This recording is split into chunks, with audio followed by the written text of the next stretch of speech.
Hey, I'm CC Trubiak and welcome back to CCs Vinyl Closet. Here at CCs Vinyl Closet, I love to listen to old country music on vinyl records, and then I go and share all my thoughts about it with you. So let's not waste any more time and let's get right into it today. Pew! Quite frankly, this should have rightfully been my first installment of CC's Vinyl Closet, at least certainly in the name of country music history. Oh well, I'm here now. I grew up listening to the Carter family in my youth, but today I'm finally honoring them in my own special way because I love their music and it's influenced me a lot. In terms of history, the Carter family was the first vocal group to become country music stars, and were among the first groups to record commercially produced music. Their first recordings were made in Bristol, Tennessee for the Victor Talking Machine Company under producer Ralph Peer on August 1st, 1927. Holy crap, that was a long time ago. Now, over the years that they actively recorded, which was between 1927 to 1956, their singles became the standards of a generation, well, many generations, and were made hits by many other people over and over again in other incarnations. The band received $50 for each song that they recorded, plus a half-cent royalty on every copy sold of each song for which they had registered copyright. Now get this, by the end of 1930, the trio had sold 300,000 records in the United States. Oh, and there have been second and third generations of the Carter family. Now, in my possession is the 1962 album, The Original and Great Carter Family, the second long-playing album of Carter family singles compiled by RCA Camden Records. The long-playing album did not debut until several years after the original Carter family disbanded. Most of the full-length LPs issued under the Carter family were budget albums, as was traditional on most vintage recordings. This record has 12 songs, some familiar to me and others not, at least until now. There's this phenomenal blurb on the back side of this LP that, after reading it, I thought, maybe this is worth sharing with you guys, at least in part, because it's concise and helpful. Check this out. The country music field has always been noted for the relatively large part family groups have played in it. There are scores of brothers, sisters, and whole families who have made up singing teams which have won wide favor with the ever-growing public that acclaims the honesty and beauty of country music. And way at the top of the list of family groups and country music singers is the Carter family. For years, this group has traveled the nation and brought a unique warmth wherever it's played.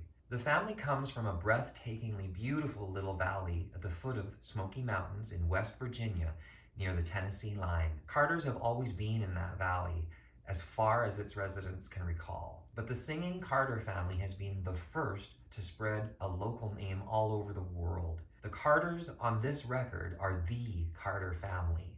As far as lovers of country music are concerned, there is no other Carter family. The family of singers stemmed from A.P. Carter and Sarah Doherty. Young Carter roamed out of the valley to neighboring Wise County on a salesman's trip. He sold fruit trees for his living and sang his songs as a hobby. When he met Sarah, he found a pretty girl who helped work her father's farm, but who spent her after-chore hours singing the songs of the hills. Carter tried to sell trees with little success, but he didn't return empty-handed. He brought Sarah back as his bride, and the couple settled in the valley. Not too long after the wedding, Sarah's cousin, Maybelle Addison, dropped in for a visit. She brought her guitar and banjo along, and this pretty miss caught the eye and ear of Carter's brother. Soon Maybelle became a Carter and settled into life in the valley. With 3 musicians in the family, it was only natural that the long summer evenings be spent playing and singing the old songs and making up new ones. The best audiences, of course, were the rest of the Carters, but the valley residents heard the music and made it a point to come and sit for a spell while the Carter family was singing. Good news travels fast, and it wasn't too long before the Carter family had a reputation and a large following. The family's fame spread out of the tiny valley and into nearby towns and cities. They sang at school entertainments, church socials, and other functions in the region. Pretty soon, an RCA Victor recording representative heard of them and looked them up. He heard them singing, and they signed a recording contract that was to spread their music and their fame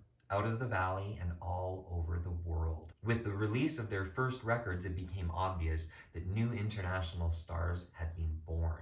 There are still Carters in the valley, working the land and of a cool summer night, gathering on the grass to sing the old songs and the ones the Carter family has given the world. What has made these songs great, as one hearing will attest, is that they sprang from the hearts of people close to the soil, close to the hills and the valleys, and the friends and families they know and love. These are songs from the heart, and they were not set down because there was money to be made by them, but rather because they were all along just waiting to be sung. The Carter family has given the world a large amount of beautiful music, and in these troubled days, lined with fears and doubts and tensions, it is indeed something to be thankful for.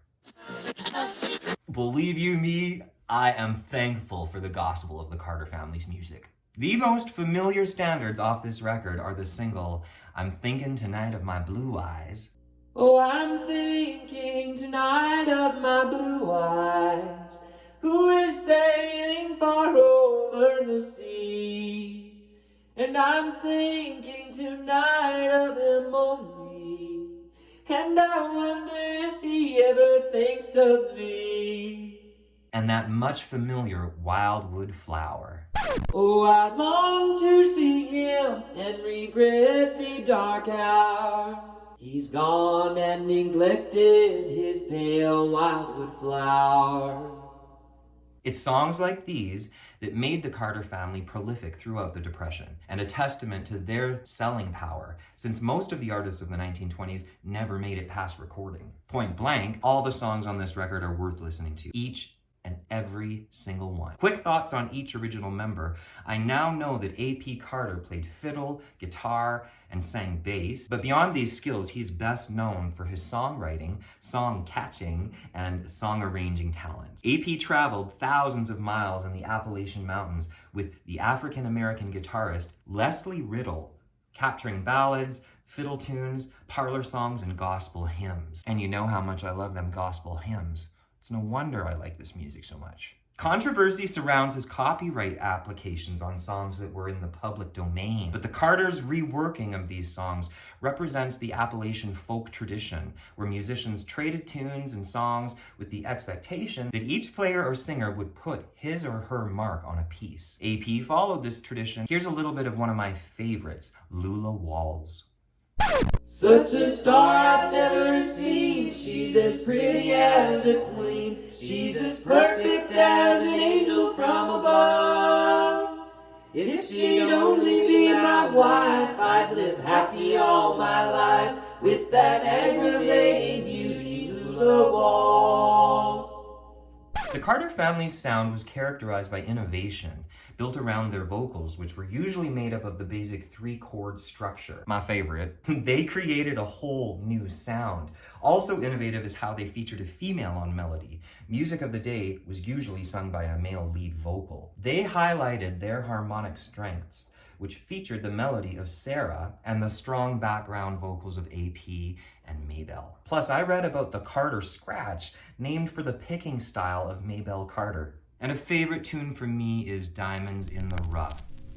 The day will soon be over, and the digging will be done. No more gems be gathered, so let us all press on. When Jesus comes to claim us and says it is enough, the diamonds will be shining, no longer in the rough. Now that essentially wraps up my initial takeaway thoughts after this particular deep dive into the Carter family.